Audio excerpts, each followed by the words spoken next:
Kala ko dati, ako na ang pinakamasamang lalaki sa mundo. Meron pa palang mas demonyong nilalang kumpara sa akin. Pagbabayaran mong ginawa mo sa asawa ko, mapapatay kitang hayop ka! Babawiin ko sa iyo si Belen at papatayin ko ang anak niyo.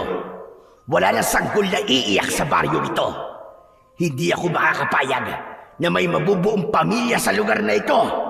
Wala nang mabubuong pamilya! Tama na ang satsat! Simulan na natin ang laban!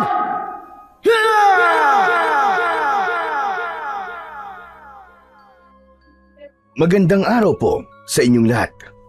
Sa araw po na ito ay mapapakinggan po natin ang buhay ng sabongerong Senato. Dahil sa kanyang pagiging sabongero ay nagkahiwalay silang dalawa ni Milen. Umuwi ito sa kanilang probinsya habang ipinagbubuntis ang anak nila. At dahil mas nanaig kay Nato ang pagmamahal niya sa asawa, sumunod siya sa probinsya nito. Kaya lang ay bigla silang inatake ng isang kampon ng kadiliman habang sila ay papunta sa bahay ni Milen. Dito niya makikilala ang isang antingerong matanda na magbibigay sa kanya ng kakaibang mutya ng tahig ng manok. Magtagumpay kaya siya laban sa puwersa ng pinuno ng mga aswang? Ano kaya ang aral na matututunan niya sa pagsubok na kanilang haharaping mag-asawa? Sama-sama po nating pakinggan ang kwento ng pakikipagsapalaran ni Nato laban sa kampon ng kadiliman. Ngunit bago po ang lahat mga idol, huwag po nating kalimutan mag-subscribe at i-hit ang notification bell sa aking YouTube channel na The Voice Addict at Apong Isaak para sa mas marami pa pong makapigil hiningang kwentong aswang at katatakutan mula sa mundo ng kababalaghan. Umpisahan na po natin ang kwento. Ayoko na! Ayoko na, Nato! Sawang-sawa na ako! Sawang-sawa na ako sa mga panunumbat mo sa akin! Kung mas mahalaga sa'yo mga manok mo kaysa sa akin na asawa mo, ang mabuti pa, tapusin na natin ang pagsasama natin. Pagod na rin ako maging pangalawa sa mga manok mo.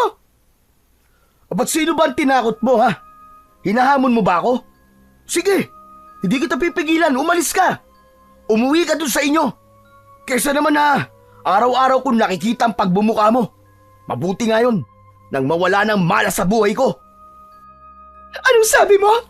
Ako? Ako malas? Malas ba ang tingin mo sa akin, ha, Nato? Hindi ako malas sa buhay mo, Nato. Nagkakaganyan ang buhay mo dahil yan sa ugali mo. Kaya wag mo sa akin maibintang-bintang ang kamalasang sinasabi mo. Dahil dyan sa kadikan mo sa pagsasabong, kaya ka bumabagsak. Lumayas ka na nga lang. Kung gusto mong umalis, sige. Pero itong tatandaan mo, huwag kang umasa na susundan kita at susuyuin doon, ha? Dahil hindi ko gagawin yon. Buisit ka. Ikaw ang una nagsinungaling sa akin. Hindi mo sinabi sa akin na hindi na pala ako ang una sa buhay mo. May inauna ng lalaki sa buhay mo at yun ang hindi ko matanggap-tanggap. Pakiramdam ko, niloko mo ako. Kung ganon, wala ka naman palang pagmamahal sa akin. Hindi mo ako totoong minahal, Nato. Huwag ka na nga magdrama dyan. Kasalanan mo naman yan eh. Magsasabong na ako nung hindi pa kita nakikilala. Mas may pakinabang pa ang mga manok ko kesa sa'yo. Ang sakit mo naman magsalita. Pagsisisihan mo ito, Nato. Tandaan mo yan. Hindi mo makikilala ang anak natin. Hindi kita ipapakilala sa anak ko bilang ama niya. Sino tinakot mo, Milen? Baka nga hindi pa sa akin ang batang yan eh. Isang malakas na sigaw ang narinig ni Nato mula kay Mang Ronnie. 9 na buwan na ang lumipas matapos ang sagutan nilang mag-asawa bago ito umuwi sa probinsya at tuluyang iwan siya. Aaminin niyang nasasaktan pa rin siya sa ginawang pangiiwan sa kanya ng asawa. Upang makalimot, mas lalo siyang nalulung sa pagsasabong. Nagpatalo siya ng malaking pera sa sugal hanggang sa maibenta na niya pati ang kanilang bahay ni Milen. Habang nakikitira na lamang siya sa kanyang amang si Mang Ronnie. Bilang tambay habang panay lang ang himas ng mga manok. Nawala ng direksyon ang buhay niya. Kahit ganun ang nangyari sa kanya, hindi pa rin siya tumitigil sa kanyang pagsasabong. Dumating pa nga sa punto na ipinakulong siya ng sarili niyang ama sa rehabilitation center para sa agaran niyang paggaling. Kaya lang, wala talagang epekto sa kanya. Parang nakadikit na sa kanyang isip ang pagkahilig niya sa mga manok. Nato, kanina pa ako nagsasalita rito. Hindi mo ako naririnig. Ang layo ng tanaw mo. Para kang may malalim na iniisip ah. Siguro'y naiisip mo na ngayon ang ginagawa mo sa asawa mo. Nagsisisi ka ng hinayaan mo siyang iwan ka niya. Tay, pwede po ba? Pabayaan niyo na lamang po ako. Diyan ka magaling ang pabayaan ka. Yan na lang ba ang gagawin mo maghapon? Ang maghimas ng tandang na panabong? Hindi mo ba ahabulin ang asawa mo, ha? Ano na to? Puntahan mo siya. Suyuin mo. Dahil kasalanan mo naman eh. Tay, ano ba? Hindi ko po gagawin yun. Siya ang umalis ng bahay eh. Natuto siyang umalis, kaya matuto siyang bumalik. Wala po akong kasalanan sa kanya. Siya ang may kasalanan sa akin. Ano sabi mo? Ganun-ganun na lang ba yun, ha? Kung hindi ka na interesado kay Milen, bakit mo pa siya pinakasalan? May paiyak-iyak ka pa sa akin, tabuho ka. Dahil sabi mo, gusto mong pakasalan si Milen. Pagkatapos pababayaan mo lang siyang umuwi ng probinsya nila? Aba, pambihira ka. Ipagpapalit mo ba mag-ina mo sa mga manok mo na yan? Huwag mo nang iparanas sa magiging anak mo ang mga naranasan mo noon nung iwan tayo ng nanay mo at sumama sa ibang lalaki. Ang mga manok din ang dahilan kung bakit nawasak ang pamilya natin. Tay, hindi po ang manok ang dahilan kung bakit tayo iniwan ni nanay. Malandi siya, yun. At makate. Kaya yun, nagpakamot sa iba. Aba, Nato, hindi ko na yata nagugustuhan ng mga salitang naririnig ko sa bibig mo, ha? Hindi kita tinuruang maging ganyan sa nanay mo, ha? Kahit kumabit pa siya sa iba't ibang lalaki, siya pa rin ang nanay mo. Kaya dapat marunong ka pa rin rumispeto sa kanya. Dahil siya pa rin ang iyong ina kahit bali-baligtarin man ang mundo. Respeto. Isa lang ang alam ko, Tay. Iniwan po tayo ni nanay dahil sa lalaki niya. Kasama ako sa mga tinalikuran niya. At ang tungkol naman po sa amin ni Belen, iba po ang sitwasyon namin sa inyo. Saka hindi niyo po ako naiintindihan eh. Masamang-masama ang loob ko sa babaeng yun. Dahil niloko niya ako. Baka nga, hindi pa ako ang ama ng ipinagbubuntis niya eh. Kaya hindi niyo po ako mapipilit na sumunod sa kanya. Hindi, kahit kailan. Eh paano nga kung anak mo ngang ipinagbubuntis niya? Ano pang ipinagkaibo mo sa iyong ina, Nato? Ano ba ang dahilan at nauwi sa paghihiwalay ang pagsasama niyo ni Milen? Aba, 9 na buwan mo na siyang tinitiis magmula nang kayo ay maikasal. Kaya alam ko na hindi lang simpleng away ang pinagsimulan ng paghihiwalay ninyo. Pero kahit gaano pa kalaki ang hindi nyo pagkakaintindihan, isipin mo na lang sana ang anak mo.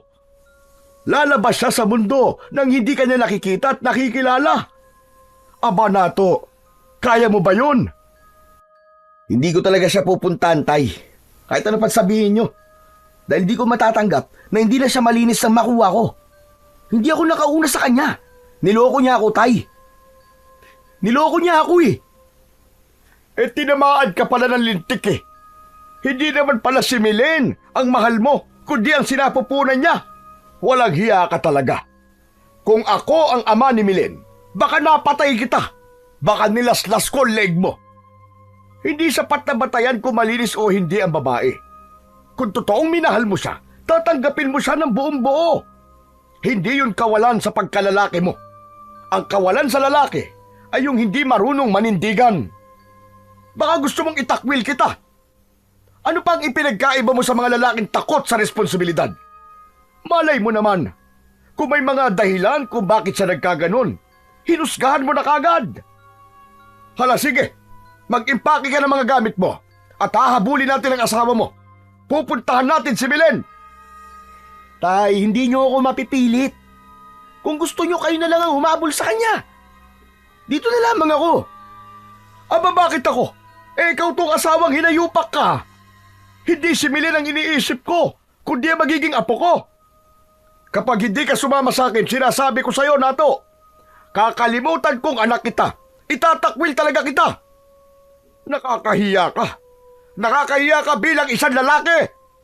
Paniguradong halos isumpa ka ng mga biyenan mo kapag naalala nila ang pangalan mo. Hindi ako nakakasigurong sa akin nga ang batang pinagbubuntis ni Milen, Tay. At ayokong umasa dahil niloko na niya ako eh. Hindi siya naging tapat sa akin. Pati mga manok ko, pinakikialaman niya. Natural! Asawa mo siya eh. Nakukuha mo pa magsabong kahit walang-wala na kayo. Siraulo na to. Sino ba namang matinong asawa ang tatanggap sa'yo? Nako talaga. Ako nahihiya sa mga magulang ni Milen dahil dyan sa pinaggagawa mo. Kaya sasama ka sa akin, sa ayaw at sa gusto mo. Hindi niyo nga po ako mapipilit, Tay. Wala na akong pagmamahal sa babaeng yon.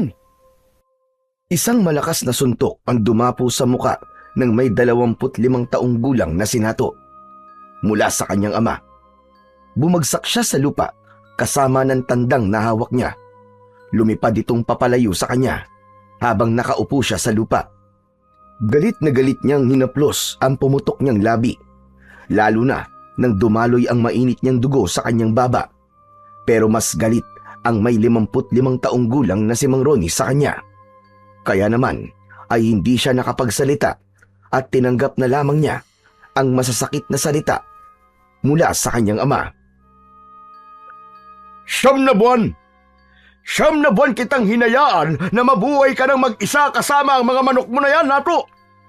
Huwag mong kalimutan na marami ang bagay na mas mahalaga dyan at meron kang responsibilidad. Asawa mo si Milen. Sa tingin ng mga tao at sa mata ng Diyos, nakakahiya ka. Kabuanan ng asawa mo pero wala ka sa tabi niya. Alam mong mahal ka ng asawa mo, kaya't mahiya ka sa sarili mong pagmumuka. Hindi ko naman po kayo masisisi kung bakit kayo nagagalit sa akin. Pero Tay, isipin naman po ninyo ang nararamdaman ko. Nararamdaman? Nararamdaman ano na to? Hindi ikaw ang biktima rito, ha? Inalisan mo ng dignidad ang asawa mo bilang babae. Si Milen ang biktima rito at hindi ikaw. Wala namang nawawala sa lalaki. Pero ang asawa mo, naisip mo ba kung ano mararamdaman niya nang umuwi siya sa kanilang probinsya, ha? Imulat mo ang mga mata mo at isipan mo. Habang nagpapasarap ka rito, ang asawa mo nagdudusa, nasasaktan sa mga panlalait na mga tao sa kanila. Naisip mo ba yon? Kung hindi lang talaga kita anak, baka napatay na kita. Tila nawala ang sama ng loob ni Nato nang marinig ang sinabi ng kanyang ama. Bigla siyang natauhan sa maling desisyon niya.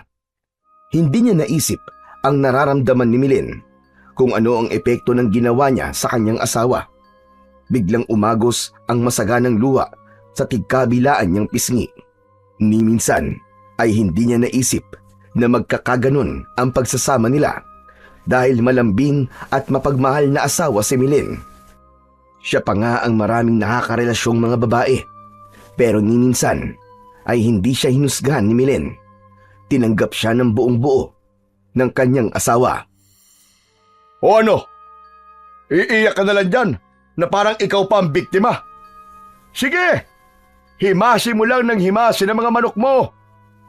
Tandaan mo, Nato, hindi ka aalagaan ng mga manok mo na yan kapag dumating ang araw na tumanda ka na.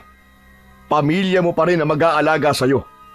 Saka ka na lamang umiyak kapag dumating na ang panahon na kasusuklaman ka na ng mga anak mo. Umagos hanggang puso ni Nato ang lahat ng mga sinabing yun sa kanya ni Mang Ronnie. Masakit yun na parang pinipiga ang kanyang dibdib. Ni hindi yun sumagi sa kanyang isip. Kaya naman, wala sa loob na bigla siyang napatayo at lumapit sa kanyang ama. Tay, samahan niyo po ako. Pupuntahan ko po si Milen. Patawarin niyo po ako sa mga nagawa ko. Nagkamali po ako, Tay. Abay, dapat lang nasundan mo siya, anak. Saka hindi ka sa akin dapat humingi ng tawad, kundi kay Milen, sa asawa mo. dahil sa kanya ka nagkamali. Ayusin mo na ang buhay mo, pati na ang sarili mo, anak. Malapit ka na maging ama, aba. Panahon na para mag-mature ka na. Dapat marunong kang manindigan. Hindi maganda sa isang lalaki ang maging duwag sa responsibilidad. Asawa mo si Milen. Tanggapin mo siya ng buong buo. Kagaya ng pagtanggap niya sa'yo. Salamat po, Tay. At ipinaintindi niyo po sa akin ang mga pagkakamali ko. Sige na, ayusin mo na ang sarili mo. At mag-iimpake na rin ako ng konting mga damit sa bag. Abot pa naman natin ang last trip ng biyaheng pa Bicol. Ilang oras ang dumaan nang maihanda ng mag-ama ang kanilang mga gamit. Papunta sila sa probinsya ng asawa, sa Camarines Norte, sa bayan ng Daet. Isang beses pa lang siyang nakakapunta sa baryo ng asawa noong siya ay namanhikan kay Milen.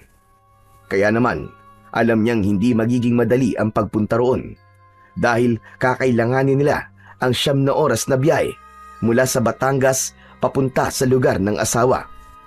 Gabi sila bumiyahe ni Mang Ronnie para madaling araw ay makakarating na sila ng Daet. Nag-abang silang dalawa sa tapat ng palengke ng Santo Tomas at nag-abang ng bus papuntang Daet. Hindi nga nagtagal ay nakasakay na sila ng bus. Habang nakaupo sa pangdalawahang upuan ng sasakyan ay hindi maiwasan ni Nato ang hindi kabahan. Dahil alam niya na hindi magiging maganda ang reaksyon ng mga magulang ng asawa sa kanyang mga ginawa. Isang bagay na aminado naman siyang kasalanan niya. Kaya nga natatakot siya na baka kung kailan handa na siyang harapin ang responsibilidad sa asawa, ay saka pa naman siya hindi matatanggap ng mga ito. Inabala na lamang ni Nato ang kanyang sarili sa pagtingin sa labas ng bintana.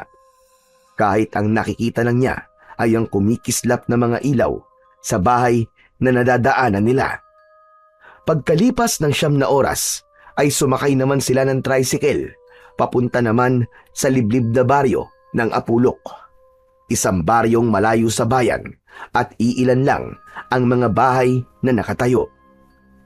Pinahahalagahan ng mga taong nakatira rito ang bawat paniniwala at pamahiin ng bawat lahi o pamilya. Kahit maliit na baryo lang sila, ay meron silang magkakahiwalay na piyesta. Tahimik at parang may mga sariling mundo ang mga taong nakatira dito. Nandito na tayo. Mukhang napaagad dating natin dahil walang tao sa labas ng mga bahay. Parang nagbago ang bahay ni Milen ah. Saka nawala mga kapitbahay nila. Parang ang tahimik naman dito ngayon. Kaya nga po nagmukha na tuloy nakakatakot ang lugar na to. Nakatayo lamang sila sa labas ng bakuran ng bahay ni Milen habang pinagmamasdan nila ang bahay ng asawa na gawa sa kawayan at dahon ng anahaw. Malaki ang bahay nito at napapalibutan ng mga halamang gamot dahil ayon sa asawa ay trabaho ng ama nito ang magtinda ng mga herbal. Para sa itsura ng bahay, parang wala na roong nakatira. Bukod sa sirana ang dingding, ay masukal pa ang paligid at halatang walang nag-aalaga sa kubo. Grabe! Ang lungkot na talaga ng lugar na to, Tay. Saka tignan nyo, parang wala na pong nakatira sa bahay ni Milen ah. Wala ring ilaw. Bakit kaya? Kasalanan mo to eh. Kung mas maaga ka pang umuwi rito, nalaman mo sana kung ano na nangyayari sa asawa mo. Magkwekwentuhan pa sana ang dalawa nang mula sa kanilang likuran ay narinig nila ang boses ng isang lalaki. Nilingon nila ito at nakita nila ang lalaking nakatayo. Hapit ang damit nito sa katawan, kaya nakita niyang malaki ang pangangatawan ng lalaki. May dala itong tandang ng katulad ng kanyang manok, habang nakangising lumalapit sa kanila. Kung si Milen ang hinahanap nyo, matagal na silang wala dyan. Si Lolo Sintu na lang ang nandyan at nagbabantay sa bahay na yan. Kanina ko pa kasi kayo pinagmamasdan eh. Mukhang hindi kayo taga rito eh. Ano ba sadya nyo kay Milen? Teka, sandali lang. Kailan pa ba umalis si Milen sa bahay na yan? At nasan siya ngayon? Ang uling balita ko tumira sila sa bundok sa gitna ng kakahuyan. Hindi kasi kinaya ni Milen ang kahihiyang sinapit niya nang hindi siya panagutan ng hayop na lalaking nakabuntis sa kanya. Kung sa bagay, mabuti naman yun nang wala na siyang asawa. Para maligawan ko na siya. Tila nagpantig ang tenga ni Nato sa sinabi ng hindi pa nakikilalang lalaki. Parang may sumaksak ng kutsilyo sa kanyang dibdib dahil sa sakit. Gusto niya itong suntukin sa muka at sabihing siya ang lalaking minura nito. Pero tama lang yun. Sinira niya ang buhay ng asawa at ngayon ay malayo na ito sa karamihan dahil sa ginawa niya. Nahalata naman ni Mang Ronnie ang galit sa mga mata ni Nato. Kaya naman, hinawakan nito ang kanyang kamay at ito ang nakipag-usap sa lalaking medyo mayabang ang dating para sa kanya. Masasamahan mo ba kaming pumunta sa bahay ni Milen? Nako, malayo ang bahay nila. Teka, mawalang galang na po. Sino po ba kayo? At ano po ang kailangan nyo kay Milen? Ako ang kanyang binan at si Nato naman ang kanyang asawa. Natigilan lang saglit ang lalaki at tumingin sa kanya ng mariin. Pero hindi ito humingi ng pasensya sa mga nasabi sa kanya. Sa halip, taas noo pa itong humarap sa kanya at pinagmasdan si Nato mula ulo hanggang paa. Para bang sinusuri nito ang itsura ni Nato. Medyo hindi na maganda ang pakiramdam ni Nato. Sa itsura ng reaksyon ng mukha ng lalaki ay para na itong nang-aasar sa kanya. Ikaw pala ang magaling na lalaking umabandona kay Milen. Pare, wala kang kwentang lalaki. Duwag ka sa responsibilidad mo sa babaeng pinagtaniman mo ng iyong binhi. Mukha ka namang lampe. Ano kayang nagustuhan ni Milen sa'yo? Teka, sandali lang. Kanina ka pa. Baka gusto mong dito pa lang pagulungin ko yung ulo mo sa suntok ko. Sino ka ba ha? Kaano-ano ka ba ni Milen? Baka gusto mo magkasubukan tayong dalawa nang malaman mo kung sino sa ating dalawa ang lampa. Teka, konting lamig lang pre. Baka nakakalimutan mong dayo ka lang rito at teritoryo ko ang lugar na to. At tinatanong mo kung sino ako? Ako lang naman si Ethan, ang lalaking nababagay para kay Milen. Saka hindi ka na dapat sumunod sa kanya. Ako na lang sana ang bahalang mag-alaga sa asawa mo. Wala akong pakialam kung teritoryo mo to, hayop ka. Basta ang alam ko, kung saan ako nakatayo, yun ang teritoryo ko. Maangas ka pare ah. Huwag mo ako matawag-tawag na pare. Hindi tayo magkaibigan para sabihin sa akin yan. Tara na nga tay. Baka hindi ako makapagpigil dito Makapatay pa ako ng tao. Tignan na lang natin kung sino mamamatay sa atin dalawa. Teka, saan kayo pupunta? Akala ko ba magpapasama kayo sa akin? Hindi bali na lang. Salamat na lamang sa impormasyon mo. Isang makahulugang ngiti ang sumilay sa labi ni Ethan habang habol ng tanaw ang naglalakad na mag-ama. Habang sina Mang Ronnie at Nato naman ay hindi maiwasang hindi pag-usapan si Ethan. Kung hindi ko kayo kasama, tay, baka nasuntok ko na ang hambog na yun Ang presko ng dating. Ang sarap basagin ng muka. Teka, kanino ka ba talaga nagagalit, ha, Nato? Sa sarili mo o sa sinabi ni Ethan na balak niyang ligawan si Milen? Ay naman. Hindi talaga natin nalalaman ang halaga ng isang tao kapag hindi pa siya nawawala sa ating tabi. Pero kapag nalaman mo na meron ng ibang lalaki nagpapahalaga sa taong dati mong minahal, aba, masakit yun. At manghihinayang ka sa mga panahon na sinayang mo nang dating ikaw pa ang mahal niya. Pero sana'y hindi pa huli ang lahat. Nang paghingi mo ng tawad sa kanya, anak, sana maayos mo pa ang problema ninyong mag-asawa. Tatanggapin ko po kung ano pong sasabihin sa akin ng mga magulang ni Milen, tay. Pero hindi ko po matatanggap na ligawan ng hayop na yun ang asawa ko. O ano? Ngayon ay alam mo na kung gaano kalaki ang mawawala sa'yo kapag pinakawalan mo pa si Milen. Tay, matanong ko nga po kayo. Kakampi ko po ba talaga kayo o kaaway? Parang ang lalaking yun po ang kinakampihan nyo eh. Wala akong sinasabing ganyan, Nato ah. Teka, tama kaya ang dang tinatahak natin? Sana pala, nagtanong muna tayo sa ibang tao bago tayo umalis sa dating bahay ni Milen. Paano pa tayo makakapagtanong? Naunahan na po tayo ng hambog na yun. Nako, ngayon lang po talaga kumulo ang dugo ko sa isang tao. O siya, tama na yan. Kung hindi kita anak, iisipin kong pagsiselos na yung nararamdaman mo at hindi na pagkulo ng dugo. Umabot halos hanggang tenga ang ngiti sa labi ni Mang Ronnie habang inaasar ang kanyang anak. Ipinagpatuloy ng mag-ama ang paglalakad papunta sa gubat na itinuro sa kanila ng lalaki. Kaya lang, ilang oras na silang nagpapaikot-ikot sa lugar ay hindi nila mahanap ang bahay nila Milen. Pampihira na yan. Mukhang niloko tayo ng lalaking yun, Taya. Naliligaw na po yata tayo ah. Paano mo naman nasabi? Di ba nga sabi niya malayo ang kinaroroonan ng bahay ni Milen? Dapat pa nga makaramdam ka ng awa sa asawa mo dahil ikaw ang dahilan kung bakit siya tumira sa ganitong klaseng lugar. Tignan mo nga ang itsura. Delikadong lugar na to para kay Milen, lalo na't buntis siya. Kaya nga po mas lalo ako nakukonsensya sa ginawa ko eh. At parang gusto ko na po siya makita. Talagang pinagsisisihan ko na po mga nagawa ko sa kanya, Tay. Nakakahiya talaga ang ginawa ko. Talagang nakakahiya. Parang hindi ka lalaki. Ang babaw ng dahilan ng paghihiwalay nyo. Pero sobrang sakit para sa asawa mo. Kasi siya ang babae. Tara na nga po. At baka kung saan pa mapunta ang usapan natin. Ipinagpatuloy na ng mag-ama ang paglalakad. Pagsapit nila sa gitnang kakahuyan, ay biglang pinagtaasan ng balahibo sa katawan si Nato. Inilinga niya ang kanyang paningin.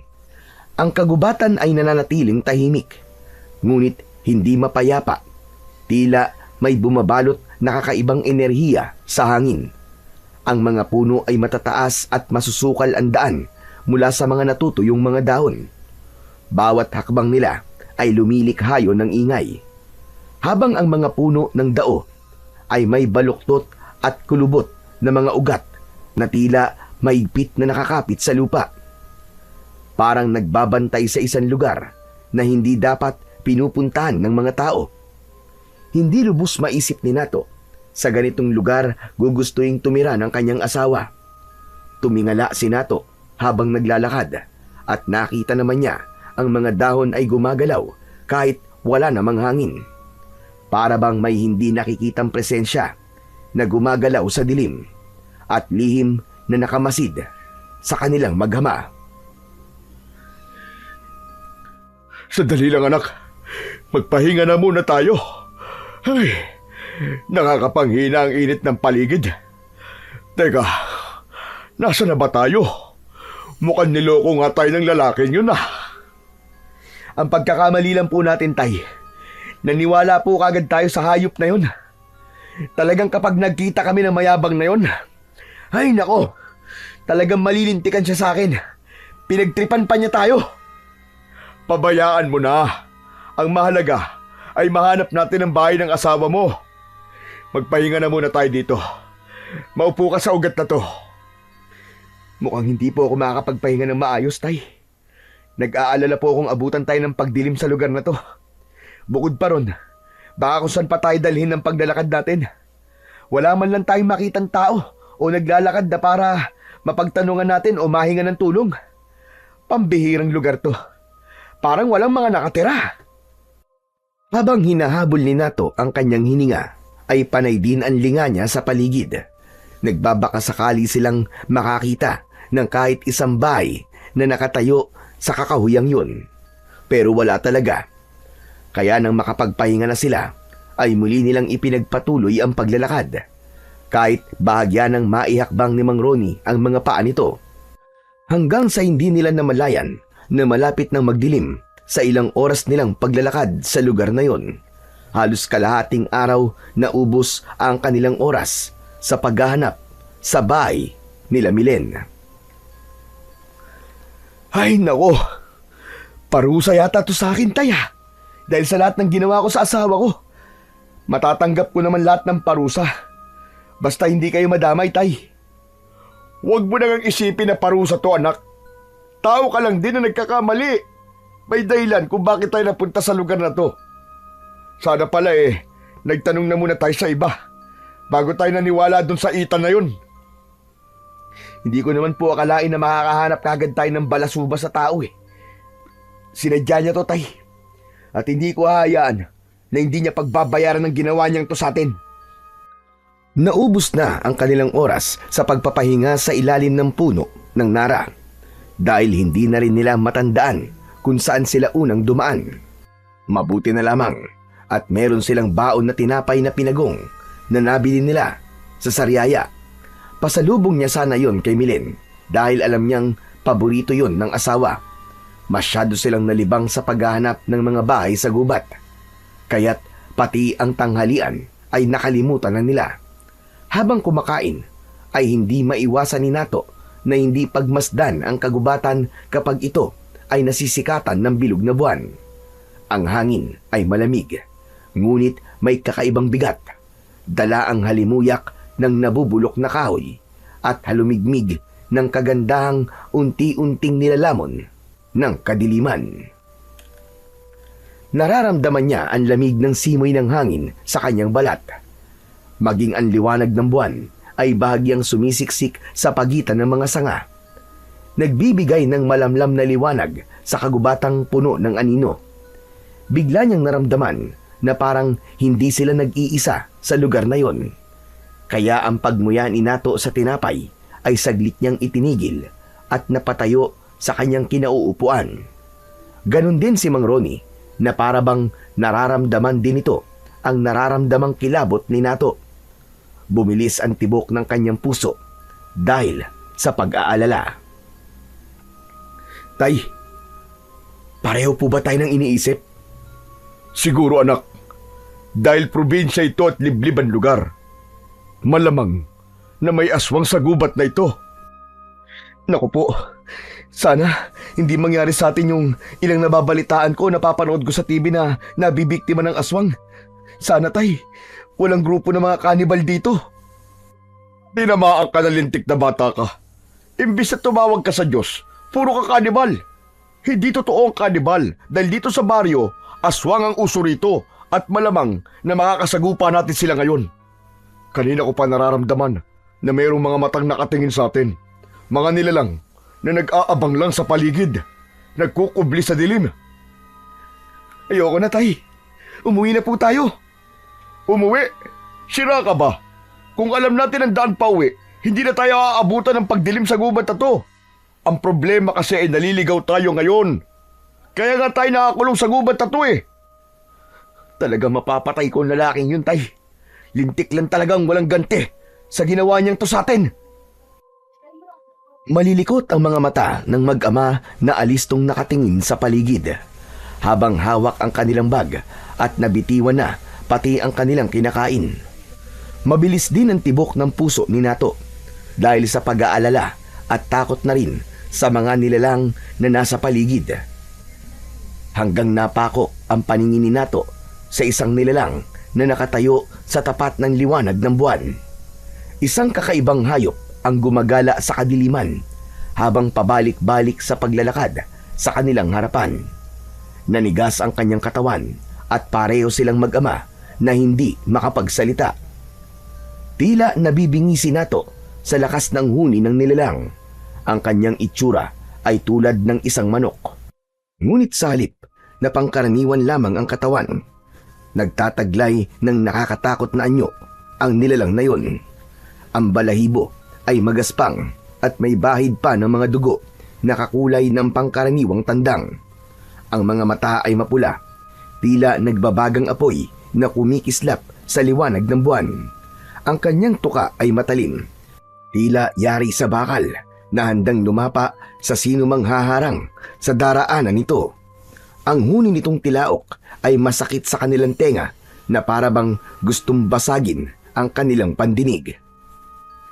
Tay, anong klaseng nilalang yan? Bakit parang hindi siya ordinaryong manok na tandang? Walang ordinaryong manok, anak, na ganyang kataas na halos kasing taas ng ason lobo. Sila ay masasamang elemento na nakatira sa gubat na to. Isang aswang. Kampon sila ng kadiliman. Ano, Tay? Aswang? Ngayon lang po ako nakakita ng ganyang klaseng aswang, Tay. Diyos ko, nasa panganib po tayo, Tay. Kahit ano mangyari, Tay, walang iwanan, ha? Tinubukan ni Nato na lumapit sa kanyang ama at hindi inaalis ang tingin sa aswang na nasa harapan nila. Sa kanila nakita ang ibang kakayahan at itsura ng aswang na tandang. Tila ipinapakita nito sa kanila kung gaano ito kalakas. Kapag gumalaw ang aswang na tandang ay hindi tulad ng isang karaniwang manok. Ang mga paa ay mahaba at matutulis. Hawig sa paa ng isang pangil ng halimaw.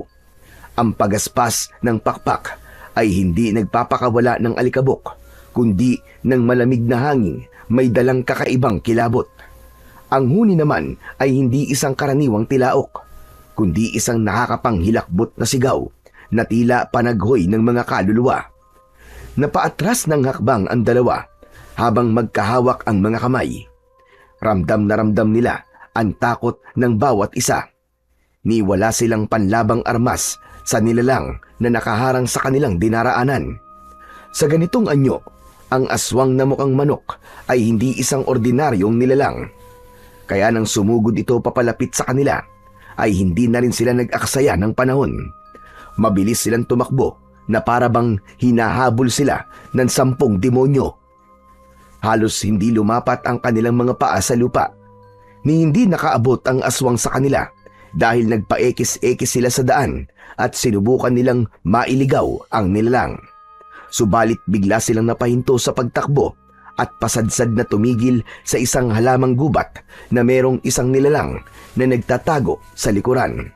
Balak sana nila doong magtago, kaya lang natagpuan nila ang isa pang aswang na manok. Tay, mukhang hindi lang po isang nilalang na umahabol sa atin. Parang marami po sila. Silipin na muna natin, anak. Baka naman nagkakamali lang tayo ng akala. Huwag na po, tara na po, Tay. Baka maabutan pa po tayo ng aswang na humahabol sa atin eh. Umalis na po tayo rito. Kung totoo may mga nilalang na ganito sa lugar na to, nasa panganib po ang buhay ng mag-ina ko, Tay. Diyos ko, hindi ko mapapatawad ang sarili ko kapag meron nangyaring masama sa aking mag-ina. Akma na sanang aalis ang mag-ama para sana ay lumayo sa halamang gubat na yon. Pero bigla silang nakarinig ng mga ugik ng isang baboy na parang nasasaktan. Nilapitan nila ang bagay na gumagalaw sa likod ng malagong halaman. Kahit madilim, ay nakatulong pa rin ang liwanag na nagmumula sa bilog na buwan. Maingat ang kanilang mga hakbang papalapit sa nilalang na nagtatago sa mga halaman. Habang pigil ang hininga ni Nato na hindi inaalis ang paningin sa halaman.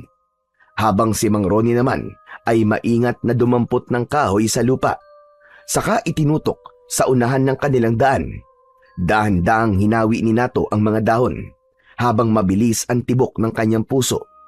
Ganon na lamang ang panlalaki ng kanyang mga mata nang makita ang nilalang na nakatayo sa harap ng baboy ramo. Hindi siya kagad nakapagsalita sa mga nakikita, ni hindi sila gumalaw sa pagkakatayo upang hindi sila lumikha ng ingay na kukuha sa atensyon ng aswang na abala sa paglapa sa katawan ng baboy ramo. Nakatalikod ito sa kanila. Napalunok siya ng laway nang makitang nakahiga ang isang duguan na baboy ramo sa lupa, habang wakwak ang tiyan nito at nakaluwa ang mga lamang loob. Mabilis na tinuka-tuka ng malaking manok ang tiyan ng baboy at iniinom ang dugo habang tumitingala pa sa langit. Sarap na sarap ito sa lasa ng karne. Malalaki ang tuka ng manok na kayang bumutas ng tiyan ng hayop. Nagsipagtayuan ang mga balahibo nila sa katawan, lalo na nang bigla itong humarap sa kanila. Dala ng labis na pagkabigla, napaatras ng hakbang si Nato. Tay, anak ng Teteng, nakita niya po tayo. Nato, anak! Diyos ko! Tay, katapusan na po yata natin. Ano na po ang gagawin natin? Nanginginig ang mga tuhod ni Nato na napaupo sa lupa. Hindi niya inaalis ang tingin sa papalapit na manok habang wala itong tigil sa kakalika ng ingay na para yung nagtatawag ng kasamaan. Si Mang Ronnie ang unang nakabawi sa pagkakabigla. Humarang ito sa unahan ni Nato. Nato, anak, tumayo ka! Bilisan mo! Maghanap ka ng kahoy na magagamit mo panlaban sa kanya! Malakas ang kutob kong ang paghuni niyang yun ay pagtatawag ng kanyang mga kasamahan. Bilisan mo na! Hindi tayo dapat magpapaya sa mga aswang na to. Hindi nila tayo tatantanan hanggat hindi nila tayo napapatay. Mabilis na tumayo si Nato at dinampot ang bilog na kawayan na malapit sa kanyang kinatatayuan. Tumulong siya sa kanyang ama. Nakatutok na rin ang kanyang patpat sa nilalang na may mapupulang mga mata.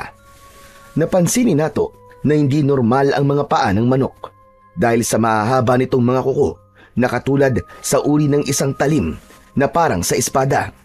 Dahan-dahan itong humakbang na parang gumigiri sa kanila. Tila isang panabong na manok na umaaligid sa kalaban habang nakababa ang kanang pakpak. Ang balahibo nito sa pakpak ay meron ding mga tinik na kayang sumugat sa katawan ng tao na aatakihin ito. Lumayo ka! Lumayo kang halimaw ka! Patakasin mo na kami! Kung ayaw mo masaktan! Pero hindi natinag ang aswang na manok. Tuloy lang ito sa paghakbang papalapit sa kinaroroonan nila. Bigla sila nitong tinalunan sa kanilang paanan. Pagbagsak ay nakatusok na ang tuka nito sa binti ni Nato. Napasigaw siya sa sobrang sakit na parang hinuhukay ang kanyang kalamnan. Naramdaman din niya ang mainit na likidong umagos mula sa sugat. Dahil sa galit ni Mang Ronnie sa ginawa ng aswang kay Nato, sumugod ito sa nakatayong manok. Tay! Lumayo po kayo sa kanya! Mapapahamak po kayo! Pero hindi siya pinansin ng kanyang ama. Tuloy lang ito sa pagsugod sa nakatayong manok habang nakatingala sa langit na tila iniinom ang natirang dugo sa tuka nito. Pinilit ni Nato na tumayo at lumapit sa kanyang ama. Kahit paika-ika siya sa paglalakad, ay mabilis niyang iwinasiwas ang kanyang patpat at tinamaan ng aswang sa ulo nito. Bumagsak ang manok sa lupa habang pagalaw-galaw pa ang paa. Hindi ito kagad nakatayo, kaya't sinamantala ni Nato at Mang Ronnie ang pagkakataon na yon. Nilapitan nila ito at halinhinan silang mag-ama na humahampas sa nakahigang manok. Hindi ito makagalaw dahil hindi nito maintindihan kung ano ang unang iiwas para hindi tamaan ng pag-atake nila. Kaya naman, bigla itong nagpalit ng anyo bilang isang tao. Tumambad sa kanilang paningin ang sugatang lalaki. Wala itong saplot sa katawan na parang binalutan yun ng makintab na likido. Nanginginig ang katawan na yakap ang sarili habang umuungol dahil sa sakit. Hindi sila makapaniwalang totoong aswang ang manok na nakalaban nila. Sinubukan ni Nato na tignan ang muka ng lalaking nakasubsob ang muka sa lupa. Subalit nakiusap ang lalaki. Hayop ka! Ayaw mo pa magpakita ng mukha, ha? Papatayin mo pa ako! Ang dapat sa'yo ay tuluyan ng patayin nang hindi ka na makapambiktima ng tao! Sumagot ang lalaki. Kahit na kailan ay hindi raw ito tumikim ng laman ng tao. Napilitan lang daw itong saktan siya dahil ipinagtatanggol lamang nito ang sarili. Biktima lang din daw ang lalaki pero hindi naniwala si Nato. Sinubukan niya itong lapitan. Tangka na sanang ibabao ni Nato ang hawak niyang kawayan nang sumigaw ang lalaki habang nakasubsob pa rin ang muka sa lupa. Sinabi nito na hindi nila kagustuhan pumatay ng mga tao o maminsala man lang ng mga tao. Hindi lang daw niya napigilan ang sarili nito kapag nasaan yung aswang at nakakaramdam ng gutom. Kaya ang nakabitin na kawayan sa ere ay dahan-dahang ibinaba ni Nato. Kaya lang, biglang dumating ang isa pang aswang na una nilang nakita sa daan. Halos pagsakluban ng langit at lupa ang mag-ama nang makita nilang inatake nito ang nakahandusay na lalaki at walang ano-ano ay tinuka nito ang kauri. Hindi na nagawang iligtas ni Nato ang lalaki Sunod-sunod nitong pinagtututuka ang katawan ng kaawa-awang biktima. Hindi! Tay! Tulungan natin siya! Pinapatay at tinutuka niya ang kanyang kauri! Hindi na, anak! Tara na! Tumakas na tayo! Wala na tayong magagawa pa! Patay na siya! Sa palagay ko, marami silang mga nilalang na nakatira rito! Hinila na ni Mang Ronnie ang natutulalang sinato habang nanlalaki ang mga mata nitong nakatingin din sa ginagawa ng aswang na manok. Mabilis ang naging pagkilos ng mag-ama at sinugod ang madilim at masukal na kagubatan para lang makalayo sa mga nilalang na nagtatangka sa kanilang buhay. Subalit hindi pa man sila tuluyang nakakalayo ay may humarang na manok sa kanilang daan. Isang nakakatakot na nilalang na mukhang tandang. Ang mga mata nito ay halos nakaluwa na parang sa palaka. Dala ng matinding takot ay napasigaw na ng malakas si Nato. Tulong! Tulungan niyo kami! Wala na! Patay kung patay na to, Nato! Hindi tayo magpapakita ng takot sa kanya! Lalaban tayo, anak! Para sa mga buhay natin! Tay, sinusumpa ko. Kapag may nangyari sa inyo na dahil sa mga nilalang na yan, ako magsisilbi nilang anino na papatay sa kanila. Hindi na nagsalita pa si Nato. Sa halip, matapang niyang hinarap ang nilalang na patuloy sa pagakbang papalapit sa kanila. Tila pinapalibutan na sila ng mga aswang. Kahit anong lakas ng pagsigaw ni Nato kanina ay parang walang nakakarinig sa kanya. Sumugod si Nato. Ubod lakas niyang ipinalo ang hawak niyang kawayan sa manok. Ngunit naputol yun. Kaya ang ginamit niya ay ang bag na nasa likod niya. Iwinasiwas niya yun sa hangin upang hindi makalapit ang aswang. Habang si Mang Ronnie naman ay sumusugod din habang ipinapalo naman ang kahoy sa nilalang. Walang bakas ng takot sa muka ng aswang. Sa halip, para itong ngumingisi pa sa pamamagitan ng pagbuka ng tuka. Naging mahirap sa aswang ang lapitan ang mag-ama. Hindi sila pumayag na muling masaktan ng aswang, lalo na at nararamdaman na ni Nato ang panlalamig ng kanyang katawan dahil sa epekto ng tuka sa kanyang binti.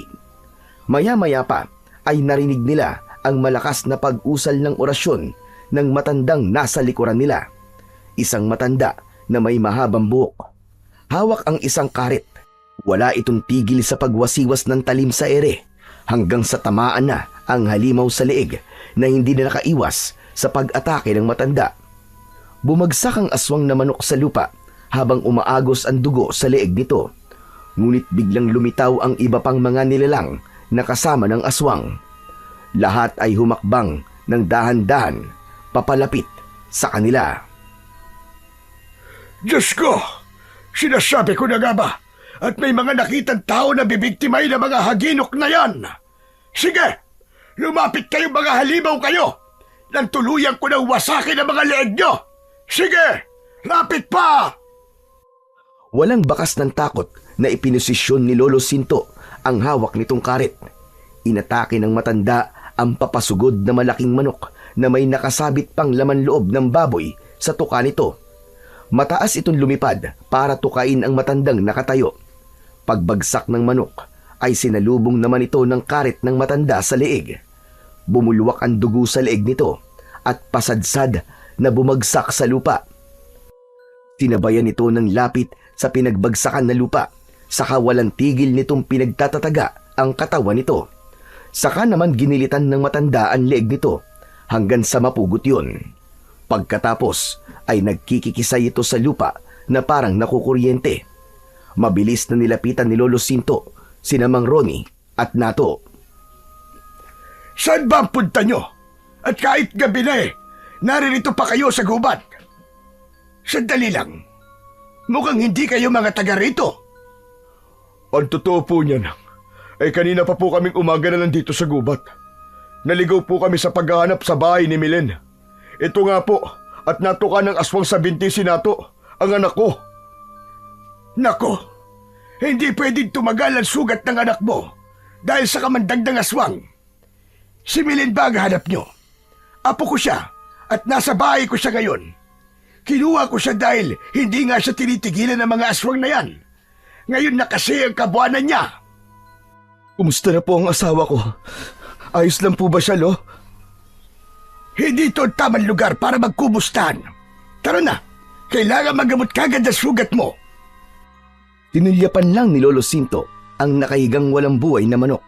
Saka naramdaman ni Nato ang pag-alalay ng matanda at ng kanyang ama sa tigkabilaan niyang braso, habang habol ang sariling hininga dahil sa tumitinding sakit ng kanyang sugat. Pagkalipas ng 10 minuto nilang paglalakad, ay narating na nila ang bahay ng matanda na yari sa kawayan at kugon. Ang palibot naman ng bakuran nito ay sagana sa mga tanim na sambong at iba pang mga halamang may kinalaman sa ginagawa ng matanda. Sa tingin niya ay isa rin itong albularyo, kaya naman nakahinga siya ng maluwag dahil siguradong ligtas ang kanyang mag-ina. Pagpasok nila sa loob ng bahay ng matanda, ay kagad na hinanap ng kanyang mga mata si Milen. Subalit ang mga magulang ng asawa ang naratnan niyang nagulat sa pagdating nila. Bumakas sa mukha ng mga ito ang galit at balak pasana ng ama ni Milen na suntukin siya sa mukha. Pinigilan lang ito ng matanda dahil sa tama niya sa kanyang binti. At dahil sa kaguluhan sa sala ng bahay, ay lumabas si Milen. Walang ekspresyon ang mukha nito at hindi man lang siya tinapunan ng tingin. Tila naramdaman niya ang kirot sa kanyang dibdib. Nasanay siyang nasa kanya ang palaging atensyon ng asawa. Nang mga sandaling yun ay hindi na nakapagsalita si Nato habang nakatingin sa tiyan ng asawa. Malaki na yun at halatang malapit na itong magsilang. Inilalayan siyang umupo ng matanda sa upuang may sandalan na gawa sa tabla ng Nara. Maupo ka na muna dyan at mag-usap kayong mag-asawa. Mirna, Ruel, pati na ikaw na ama ng lalaking ito. Lumabas na muna tayo nang makapag-usap sila ng maayos.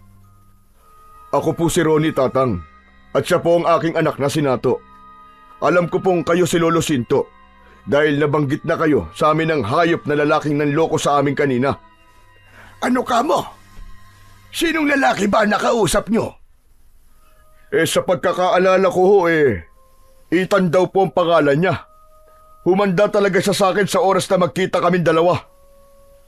Teka, abay tinamaan ng lintik.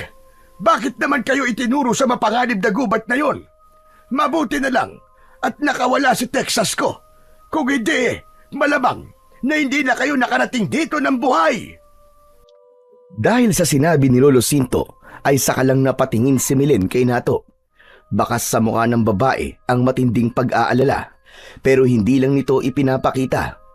Sa halip ay nanatili itong nakatayo sa gilid ng pintuan ng silid na nilabasan nito. Nahagip pa ng kanyang mga mata ang pag-irap sa kanya ng biyenan niyang babae na si Aling Mirna. Maya-maya pa ay lumabas na ang mga ito at silang dalawa na lang ni Milen ang natitira.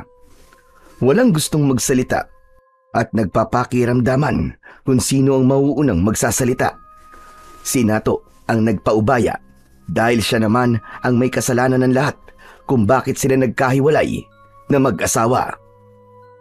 Milen, patawarin mo ako kung nasaktan kita at 9 na buwan kitang natiis na hindi makita. Milen, sana'y hindi pa uli ang lahat. Itinaya ko ang buhay ko para lang makita ka. Tignan mo, malalim ang sugat ko sa binti. Wala akong pakialam. Sana hindi ka na sumunod dito. Hindi naman kita kailangan eh. Isa pa, kaya ko naman buhayin mag-isa ang anak ko. Alam kong masama ang loob mo sa akin, Milen, dahil sa mga nasabi ko sa'yo. Sana'y bigyan mo pa ako ng isa pang pagkakataon para makabawi sa lahat ng pagkukulang ko sa inyo ng anak natin. Anak natin? Hindi ba't sinabi mo sa akin na hindi mo to anak? Bakit ka ba nandito? Ang mabuti pa'y lumayas ka na sa bahay namin. Dahil kung hindi, hindi ka na makakalabas dito ng buhay. Pabayaan mo na kami. Akala ko, iba ka sa mga lalaking nakilala ko noon. Na hindi pagpapalit ang pamilya sa bisyo at pagsasabong. Pero nagkamali ako. Kagaya ka rin nila ng mga irresponsableng asawa. Marami na ako mga pinagdaan ng hirap. Nabuhay akong hindi umaasa sa lalaki. Magagawa ko rin yun, kahit wala ka. Sinasabi mo bang hindi na tayo magkakaayos, Milin? Hindi mo na ba ako matatanggap ulit sa buhay mo? Huli na. Huli na para humingi ka ng tawad sa akin. Habang buhay kong maaalala ang lahat ng masasakit na salitang sinabi mo sa akin. Parang may kutsilyong paulit-ulit na sumasaksak sa kanyang dibdib nang marinig niya ang mga katagang yun mula sa kanyang asawa. Tila wala nang sasakit pa ang salitang yun sa sugat na tinamo niya kanina. Hindi siya nagpahalatang apektado siya sa sinabi ni Milen. Sa halip ay hindi na siya nagsalita dahil pakiramdam niya ay para siyang nauupos na kandila. Etong tela. Kunin mo at punasan mo ang sugat mo. Marami ng dugong umaagos sa binti mo. Ipagamot mo yan kay Lolo. Dahil siyang may kakayahang kumontra sa laso ng haginok na tumuka sa'yo. Alam mo bang ang binibiktima ng mga haginok ay ang mga lalaking mahihilig na magsabong? Pati na mga buntis ay wala rin ligtas sa kanila. 9 na buwan kitang hinintay. Takot na takot ako. Dahil gabi-gabi ay may umaaligid sa bahay namin. Idagdag pa ang masasakit na naririnig ko sa mga tao tungkol sa akin. Para na nila akong paulit-ulit na pinapatay. Patawad. Patawarin mo ako, Milin. Hindi ko sinasadya. Nadala lamang ako ng emosyon ko. Hindi na may babalik ng pasensya mo. Ang sakit na mga pinagdaanan ko sa piling mo. Sige na, kunin mo na tong tela. At tapos na ang pag-uusap natin. Magpapahinga na ako. Marami pa sanang sasabihin si Nato kay Milen. Kaya lang ay inihagis nito sa kanya ang tela at mabilis na tumalikod. Pumasok ito sa kwarto nito at nagsara ng pinto. Naiwan siyang natitigilan habang hawak ang tela. Ipinunas niya yon sa kanyang sugat sa binti. Malalim ang tama ng tuka ng manok sa kanyang binti. Nanginginig ang kanyang kalamnan. Bigla siyang nakaramdam ng panlalamig ng katawan. Nangihina siyang napahiga sa kahoy na kanyang kinauupuan at hindi mapigilan ang paglabas ng kanyang laway sa bibig. Hindi na rin niya maigalaw ang mga kamay, bagay na gusto niyang pagtakaan. Pero nasa labas sina Lolo Sinto, Mang Ronnie at ang mga biyenan niya, kaya hindi niya mahihingi ang tulong ng mga ito. Dahil unang-una ay biglang nawala ang boses niya, nanigas ang kanyang panga at nagkiskisan ang kanyang mga ngipin dahil sa sakit. Yun marahil ang epekto ng laso ng tuka ng sinasabi nilang haginok. Maya-maya pa ay nakaramdam na siya ng antok. Ganon din ang unti-unting pagbagsak niya sa saig na yari sa kawayan. Kaya't napaigik siya sa sobrang sakit. Nawalan siya ng malay habang ang huling nararamdaman niya ay ang walang tigil na pagkikikisay ng kanyang katawan. Kasabay ng pagbitaw niya ng tela, ang malakas na pagsigaw ng takot na si Milen. Dumilim ang kanyang paningin hanggang sa wala na siyang narinig na ingay. Para siyang dinala sa isang saradong silid. Kinabukasan, naririnig ni Nato ang malakas na boses ng kanyang asawa at ng mga magulang nito. Nakikipagtalo rin si Mang Ronnie sa mga magulang ng babae dahil ang gusto ng kanyang biyenan ay palayasin na sila. Ngunit tumutol naman si Milen. Nay, Tay! Hindi po natin paaalisin si Nato. May sugat po ang kanyang binti. Hayaan na po muna natin gumaling ang mga sugat niya. Si Mang Ruel na ama ni Milen ang hindi nakatiis at galit na lumabas ito ng silid kasama si Aling Mirna. Halata sa mga boses ng mga magulang ng kanyang asawa ang pagkadismaya sa naging desisyon ng anak. Narinig din niya ang pagbalandra ng pinto ng silid habang ang mahinang hikbi ni Milen ang kanyang naririnig. Alam niyang mahirap ang pinagdadaanan ng asawa na hindi naman dapat dahil sa kalagayan nito. Kaya nang bigla itong dumaing na masakit ang tiyan, ay mabilis din siyang bumalikwas ng bangon at tumingin kagad sa asawa. Inalalayan itong umupo ng kanyang ama. Kanina ka pa naman pala gising, pero hindi ka kagad bumangon. Alalayan mo muna tong asawa mo at kakausapin ko lang ang mga magulang ni Milen. Sobra talaga tong ginawa mo, Nato. Biglang naramdaman ni Nato ang labis na panliliit niya sa kanyang sarili dahil sa laki ng kanyang naging kasalanan. Kaya naman, nilapitan niya ang asawa habang pangiwi-ngiwi ang muka nito habang hinihimas ang tiyan. Nilapitan niya ito at tinulungan niya ang babae na hilutin ang tiyan nito. Milen, mahal ko. Ayos ka lang ba? Anong masakit? Alisin mo nga mga kamay mo sa tiyan ko! Milen, pwede ba? Itabi mo muna ang galit mo sa akin, oh. Pinagbabayaran ko na ang kahihiyang ginawa ko sa'yo. Pinagsisisihan ko na ang mga kasalanan ko sa'yo, Milen. Kaya sana mapatawad mo na ako. Bigyan mo pa ako ng pangalawang pagkakataon. Sige ka, kapag namatay ako, hindi mo na ako makakasama. Tumigil ka na nga sa mga paganyan-ganyan mo, Nato! Mas lalo lamang sumasakit ang tiyan ko sa iyo eh. Sige na. Tinatanggap na kita. Talaga? Hindi ka nagbibiro? Hindi nga. Dahil pinag-alala mo kami lahat kagabi. Kaya siguro sumasakit ang tiyan ko ngayon eh. Dahil sa mga nangyayari sa'yo. Pasensya ka na, Milen, ha? Pasensya ka na talaga. Hindi ko alam na malaki pala ang nagawa kong kasalanan sa'yo. Dapat hindi sumasama ang loob mo dahil buntis ka. Pasensya na talaga, mahal ko. May kasalanan din naman ako sa'yo, Nato. Kung naging tapat lang sana ako sa'yo at hindi natakot magsabi sa'yo ng totoo, hindi siguro tayo nagkahiwalay. Kaya nga babawi ako sa'yo, mahal. Pagbigyan mo na ako ng isa pang pagkakataon, oh. Kalilimutan ko na talaga ang mga bisyo ko. Talaga? Hindi ka na magsasabong? Oo, hindi na, pangako. Nabanggit niyo pala si Ethan, ang nagturo ng lugar kung saan muntik na kayo mapahamak. Hanggat maaari, iwasan mo siya, Nato. Siya ang una kong asawa. Siya ang lalaking tinakasan ko noon matapos kaming ipagkasundong magpakasal. Kaya pala, hindi naging maganda ang una naming pagkikita. Hindi ko siya iiwasan dahil may atrasyo sa akin, Milen. Mabuti na lang at nakita kami ni Lolo Sinto doon sa gubat. Kung hindi, malamang hindi na tayo nagkita ngayon. Milen, wala na akong pakialam sa nakaraan mo. Ang mahalaga, sa akin ka na ngayon, mahal ko.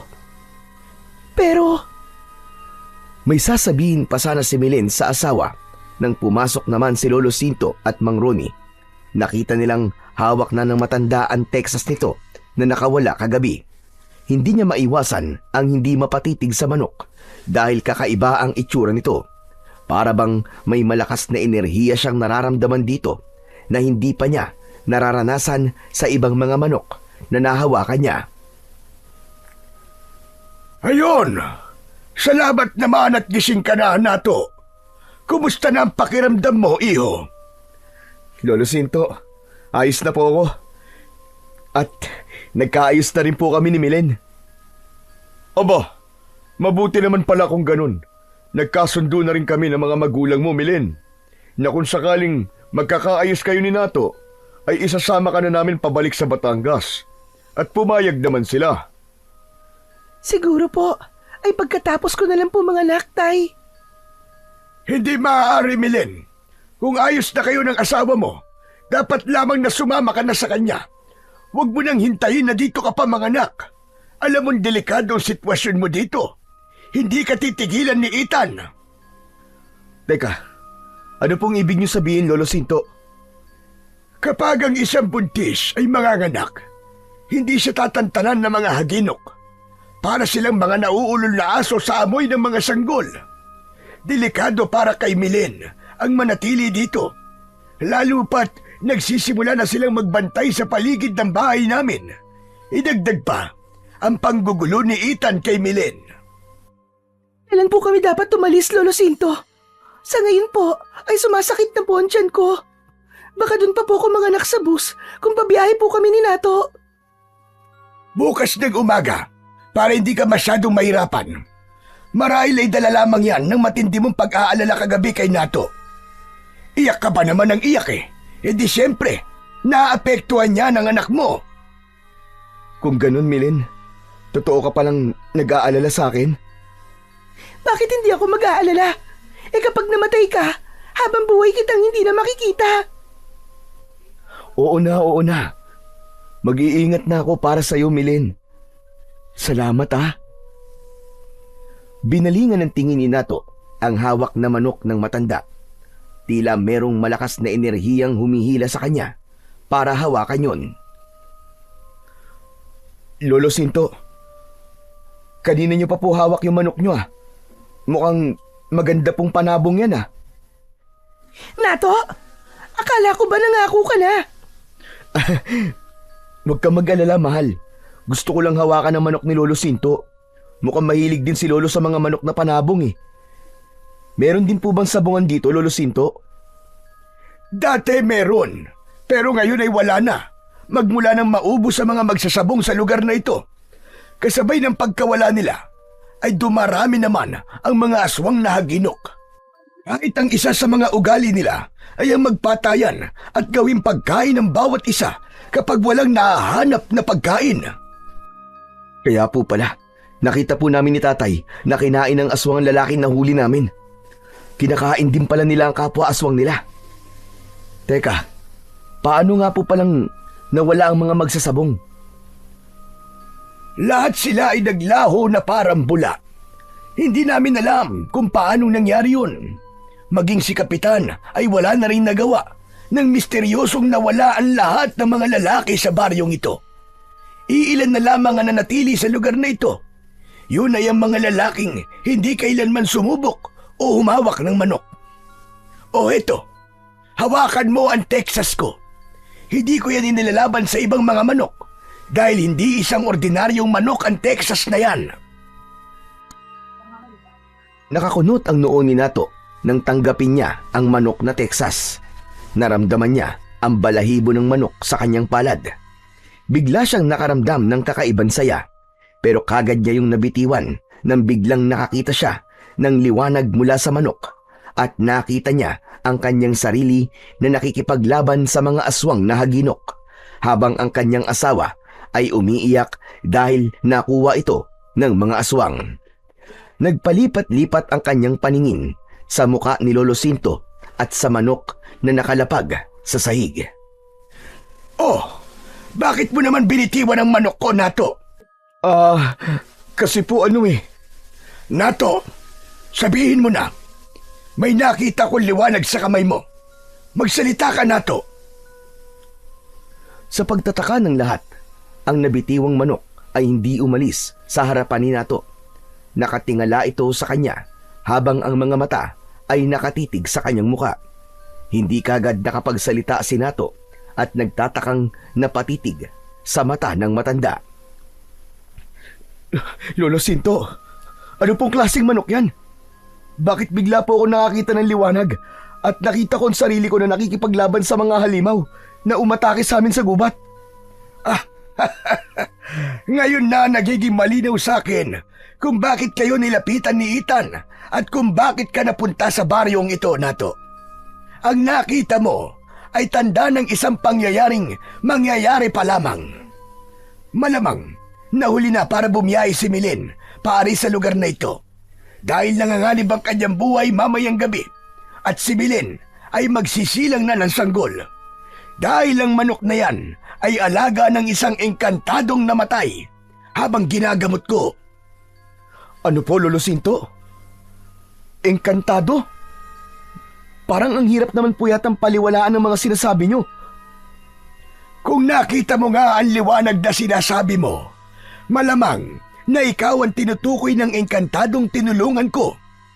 Ayon sa kanya, isang lalaking mandirigma ang pipiliin ng kanyang alaga na lalaban sa puwersa ng mga aswang na haginok.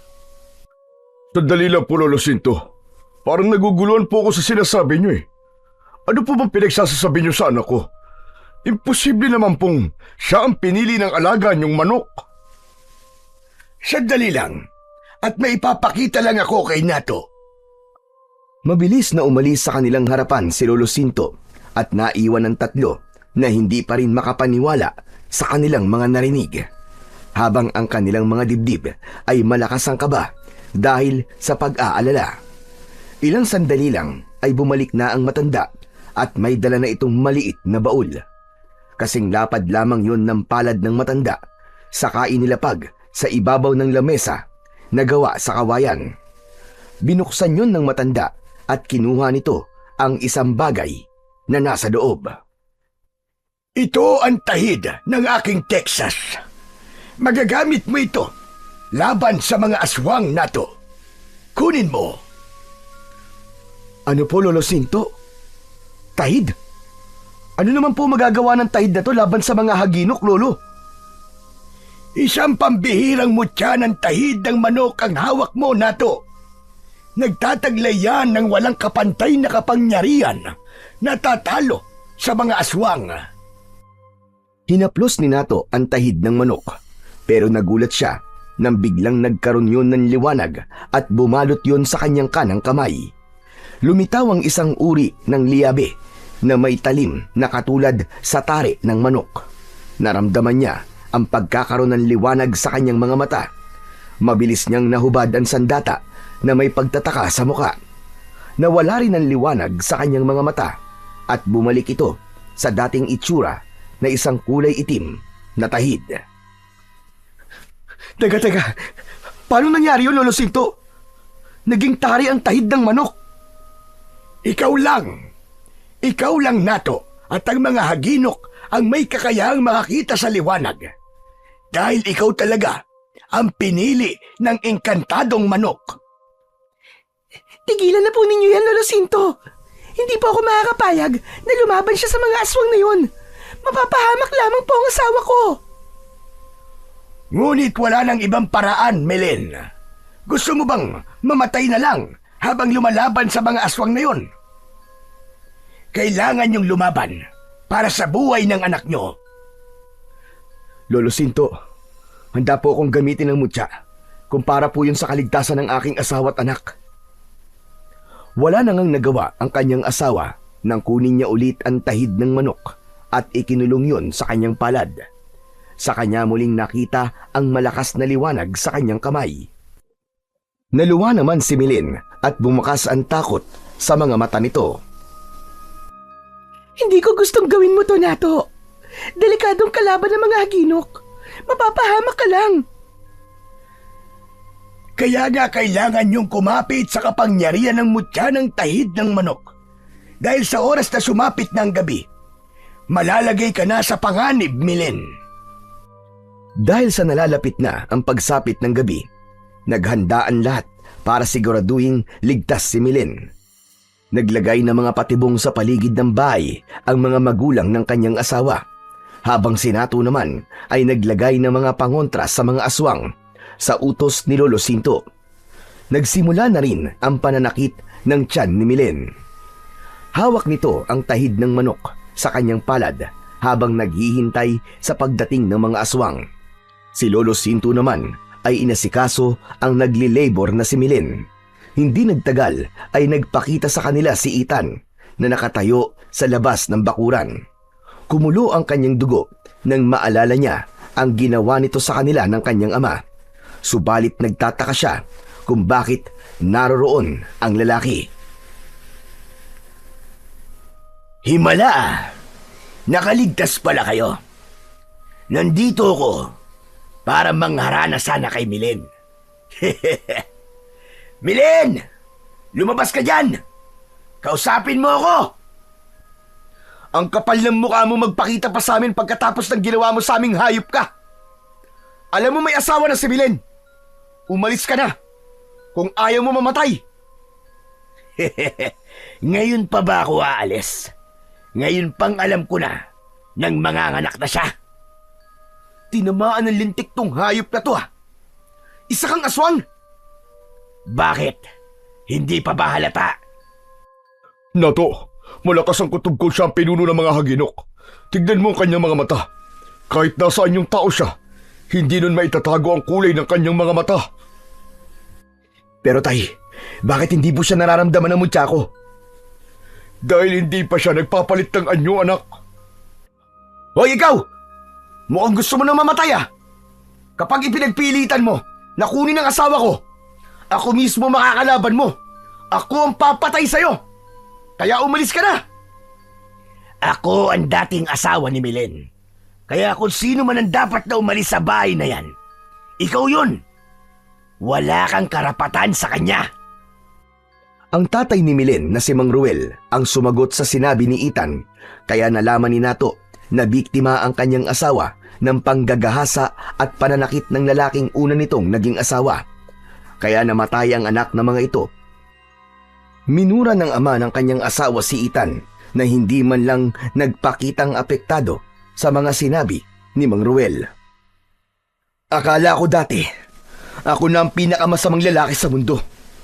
Meron pa palang mas demonyong nilalang kumpara sa akin. Pagbabayaran mong ginawa sa asawa ko. Mapapatay kitang hayop ka! Babawiin ko sa'yo si Milen at papatayin ko ang anak nyo. Wala nang sanggol na iiyak sa baryong ito. Hindi ako makakapayag na may mabubuong pamilya sa lugar na ito. Wala nang mabubuong pamilya! Demonyong demonyo ka! Sa alingaw pa lang ng pagtawa mo. At wala ka talagang karapatang magkaroon ng pamilya. Dahil sa asal hayop ka. Habang buhay ka na mag-iisa kasama ng mga alagad mong demonyo na kampo ng kadiliman. Kung gusto mo ng laban, pagbibigyan kita. Mamamatay na muna ako bago niyo makukuha ang asawa ko. Matapang ka, ha? Gagawin din kitang alagad, kagaya ng ginawa ko sa iba. Uubusin ko kayong lahat at si Milen lang ang ititira ko. Tama na ang satsat. Ang daldal mo. Simulan na natin ang laban! Maigpit na hinawakan ni Nato ang tahid sa kanyang kamay at sa isang iglap ay biglang nagliwanag yun. Lumitaw ang tali sa pagitan ng kanyang mga daliri. Sumugod si Nato kay Ethan. Si Mang Ronnie at Mang Ruel naman ay nakabantay sa nakasaradong pintuan ng bahay habang pinapanood ang paglampas ni Nato sa bakuran. Bawat pag-atake ni Nato kay Ethan ay hindi siya nakakatama rito. Sa halip ay tinatamaan siya ng malakas na suntok nito sa kanyang muka. Pasadsad siyang bumagsak sa lupa at mabilis din na bumangon habang hindi inaalis ang paningin sa nakatayong si Ethan. Kitang-kita niya na biglang nagbago ang anyo nito kasabay ng paglabas ng maraming mga nilalang sa likod ng mga puno ng kahoy. Biglang nanginig ang katawan ni Ethan. Unti-unting lumiliit ang mga kamay nito habang ang balat ay nagsisimulang gumaspang. Ang mahahabang daliri ay naging matutulis na kuko na parang talim ng espada. Ang braso ay dahan-dahang tumiklop at naging pakpak. Ang baling kinitang katawan ay unti-unting nagiging maliit. At sa isang iglap, isang malaking itim na manok ang pumalit sa dating anyo nito bilang isang tao. Isang malakas na pagtilaok ang ginawa nito na tuluyang nagpalitaw sa mga alagad nito at pumwesto palibot sa bahay ng mga magulang ni Milen. Napansin din niya ang mga nakaluwa nitong mga mata. Ito rin ang haginok na umatake sa kanila at humabol sa kanilang dalawang mag-ama. Ipinagaspas pa nito ang pakpak at muling nagsalita. Si Milen lang ang kailangan ko. Pero dahil pakialamero kayo, kayo ang una kong papatayin. Napalingon si Nato sa kanyang ama. Tumakbo siya sa kinaroroonan ng mga ito para iligtas. Hinila niya ang mga ito papasok sa loob ng bahay. Kusang nagpahabol si Nato para sa mga patibong na nagkalat sa paligid. Tay! Kahit na anong mangyari dyan, huwag kayo lalabas ng bahay! Pero paano ka, anak? Ako na po ang bahala rito! Si Milen po ang bantayan nyo! Hinintay niyang makapasok ang dalawa at hinarap ng mag-isa ang mga manok na nakapasok na sa kanilang bakuran. Habang naririnig niya ang malakas na boses ni Milen habang umiiri ito. Ramdam na ramdam niya ang paghihirap ng kanyang asawa. Kaya ang galit ay ibinuhos niya sa mga kalaban na nakatayo sa kanyang harapan.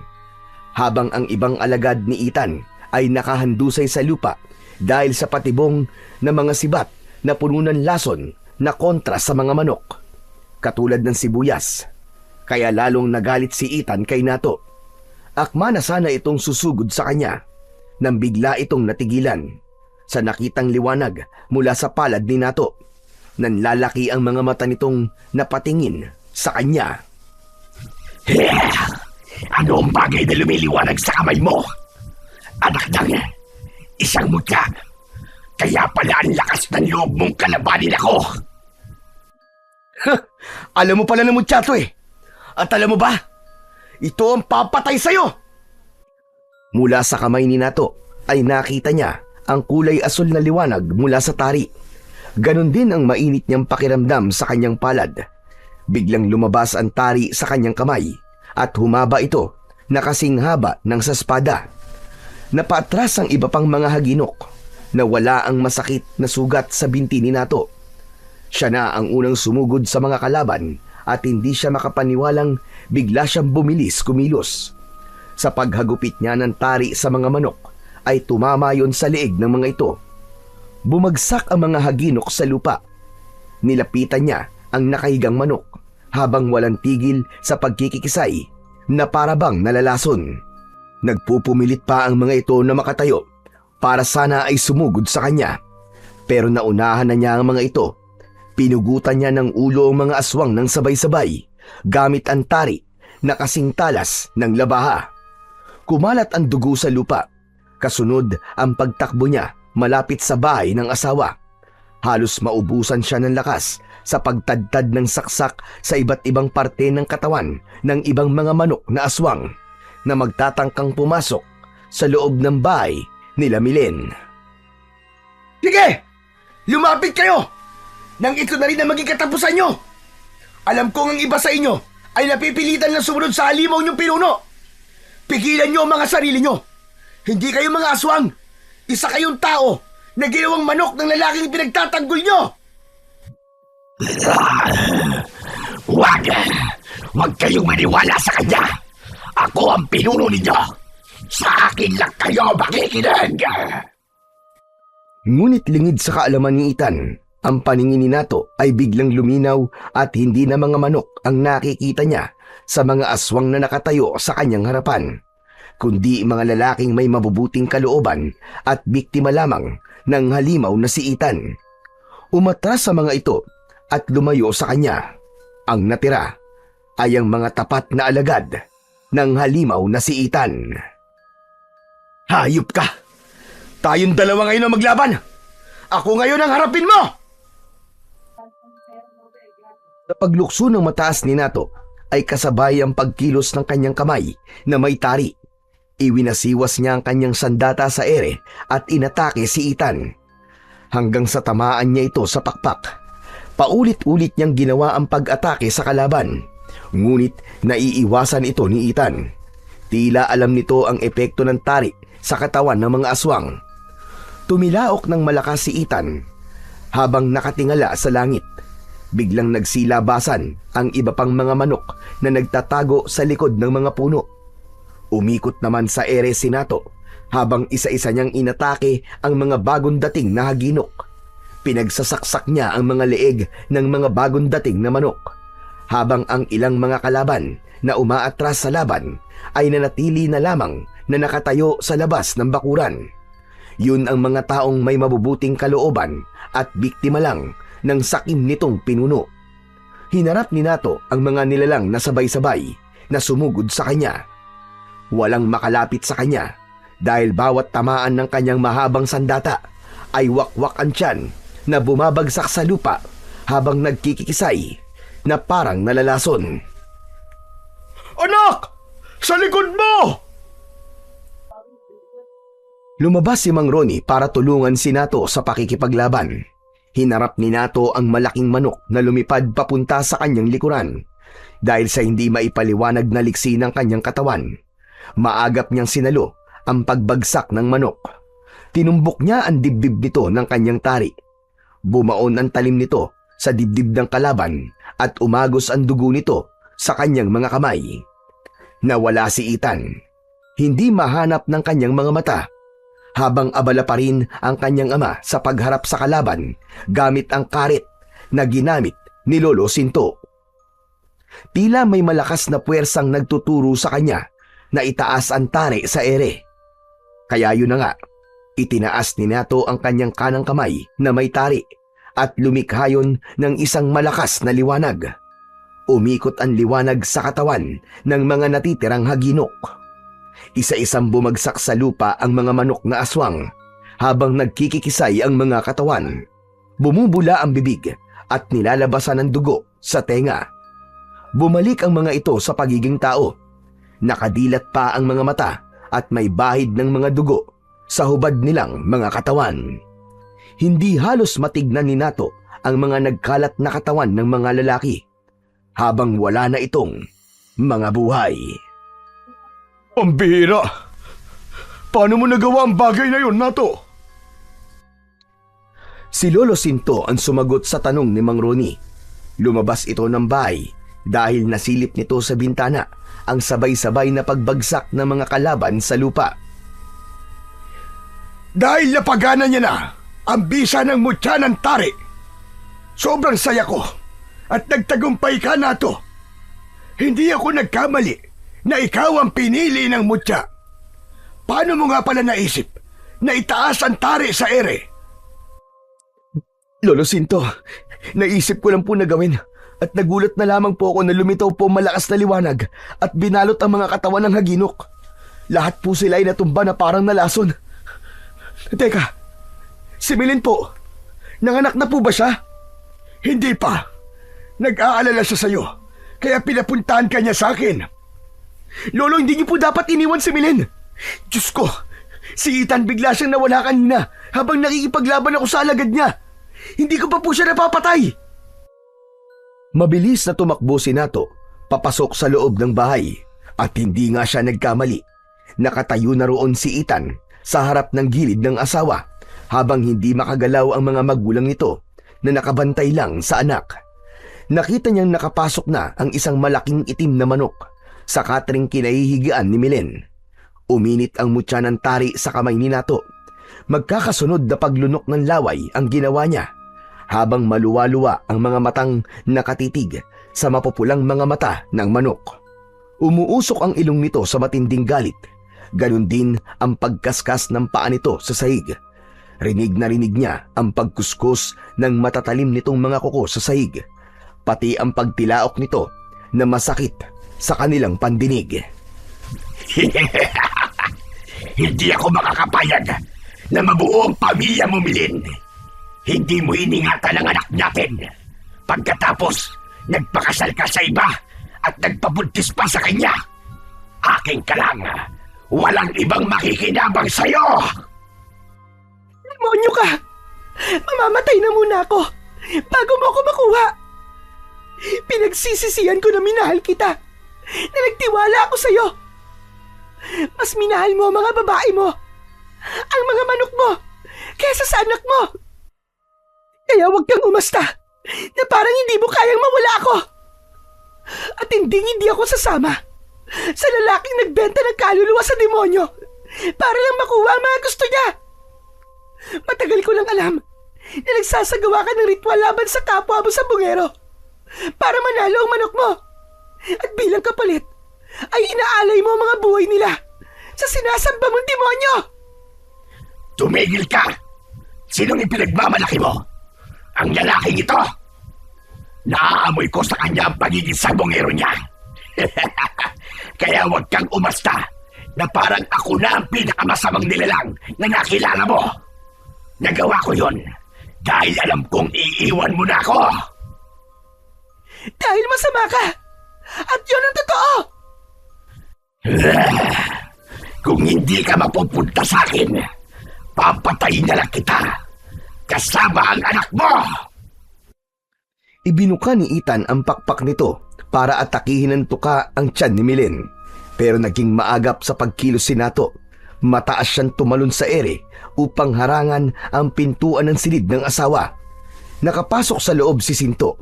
Isinara nito ang pinto habang naiwan na lamang sa labas ay ang kanyang ama at si Ethan na tumutulo na ang laway sa tuka nito. Layuan mo ang asawa ko, hayop ka! Bumalik ka na sa impyerno!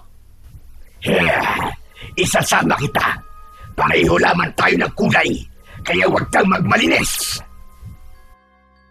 Habang abala sa pakikipag-usap si Nato kay Ethan, ay nagkaroon naman ng pagkakataon si Mang Ronnie na isara ang pinto sa labas upang hindi na makatakas ang pinuno ng mga haginok. Lumundag pasugod si Ethan, papalapit sa kanya. Sa lakas ng pagkakaamba nito, bumagsak siya sa saig. Naramdaman niya na bumaon ang matutulis nitong mga kuko sa kanyang dibdib at muntik na niyang mabitiwan ang mutyang nasa kamay niya. Tumulo ang laway ng haginok sa kanyang muka, habang ang mabahong amoy ng bibig nito ay nalanghap ni Nato. Itinaas niya ang kanyang kamao at isinuntok sa muka ng nakadagan sa kanya na aswang. Hindi nito iniinda ang bitaw ng kanyang kamao, kahit bumaon na ng gusto ang talim ng kanyang hawak na tari. Kaya ang paa naman niya ang isinipa niya sa tiyan ng haginok. Naramdaman niya ang masakit na pagbaon ng mga kuko nito sa kanyang dibdib. Kaya inipon niya ang buo niyang lakas at binuhat ang aswang. Umangat ito at inihagis niya sa saig. Kasamang bumagsak sa saig si Nato dahil sa nararamdaman niyang panghihina ng kanyang katawan. Mabilis bumangon ng halimaw. Bago pa makatayo si Nato ay natuka na siya nito sa braso. Napasigaw siya sa sobrang sakit. Dahilan para kumilos na si Mang Ronnie. Kinuha nito ulit ang karet, sabay taga sa ulo ng haginok na si Ethan. 2 beses itong pinalo ang ulo ni Ethan, kaya't bumagsak ito ng pasadsad sa saig. Dito na sinamantala ni Nato ang pagkakataon at sinaksak niya ito sa tiyan. Tabay saksak niya ng paulit-ulit sa leeg nito gamit ang tari. Pagkatapos nun, ubod diin niyang isinaksak ang tari sa ilalim ng pakpak nito sa bandang kilikili dahil alam ng mga magsasabong na kapag doon tinamaan ng manok ay siguradong tepok na dahil nandun umano ang puso nito. Bumulwak ang dugo nito mula sa sugat habang nagkikikisay ang katawan. Ay bumula pa ang bibig nito at lumabas ang malapot nitong dugo sa ilong. Hindi pa siya nasiyan at tuluyan niya na itong pinugutan ng ulo. Nang makatayo siya sa saig, ay ubod lakas naman niyang sinipa ang pugot nitong ulo at lumusot yun sa nakabukas na bintana kung saan ay dun din ito dumaan. Naramdaman ni Nato ang paghilom ng kanyang mga sugat, kasabay ng pag-iyak ng sanggol sa loob ng silid ng asawa. Ang akala niyang isa lang ay 2 pala. Kambal ang kanyang anak kay Milen. Sa sobrang tuwa ay halos sirain ni Nato ang nakasaradong pinto ng silid ng mga ito. Umiiyak na napalapit siya sa kanyang mag-iina. Pawisan si Milen at umiiyak na nakatingin sa 2 malulusog na bagong silang na sanggol. Parehong lalaki na nagpapaligsahan pa sa pag-unga. Ngayon, natapos na ang paghahari ng mga aswang. Magagawa na nating maiuwi si Milen. Hindi na muna, tay. Wala nang banta ng panganib sa kanila. Dito na po kami titira ng asawa ko. Walang sabungan at tahimik ang paligid. Tignan mo, mahal, ang mga mukha ng anak natin.